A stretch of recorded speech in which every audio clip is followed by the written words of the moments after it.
beautiful relationship, that they've sort of re-explored and reimagined. Yeah. When I was in my 20s, one of the things that Alan put me on a path to was personal development. Read a book a month, go to events, listen to cassette tapes back then of motivational stuff for motivation, for inspiration, for strategies, for tactics of what to do to raise your level of skill and knowledge. So I went to this event and I brought up this challenge that I had with my father. And the instructor said, like, when are you going to forgive him? I said, never. I'm never going to forgive him. Fuck that, forgive him. There's so much pain. And the instructor said, well, if you're never going to forgive him, then you're the one taking the poison pill, hoping he's going to die or he's going to be affected. He says, you don't forgive him for him. You forgive him so you can move on. I was like, aha, number one. And then he said, why don't you ask your father why he did it? Whoa. Like, why was he like that?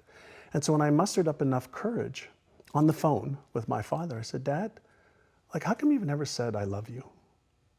He says, well, my father never said he loved me. That's not what a man says. But you say to my sister. He says, well, that's okay to say to a girl or to a woman. I said, why did you hit me so much? Why did you? He says, because you were being a bad boy. I said, but why didn't you talk to me? Like, why didn't you just talk? And he says, well, because my father hit me too. I had to put you in your place. I had to teach you the right way to stop the behavior. And it was at that moment that I realized he just didn't know better.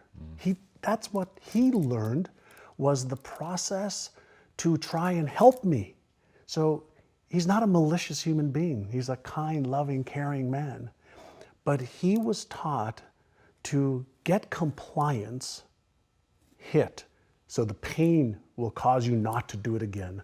And in theory, okay, understanding the brain science today, it does work in some cases, but especially with children, even adults, the physical and mental and emotional trauma that's created when somebody who loves you also inflicts so much pain to you, there's confusion. The neural network in the brain says, I love this person, my mother, my father, my best friend, whatever. And then there's so much pain associated. Now we have these patterns in our brains of this love and fucking hate. Love and pain. And it's very, very confusing. But after this dialogue with him, I started telling him, I love you. And it took 3 years. I used to call him every week. Whoa. I started telling him, I love you, Dad. Hang up. I love you, Dad. Hang up. I love you, Dad. Hang up. Then one day he says to me, I love you too, boy. Wow. And then he has never not said I love you to me, my brother, or my sister since then. Wow, wow.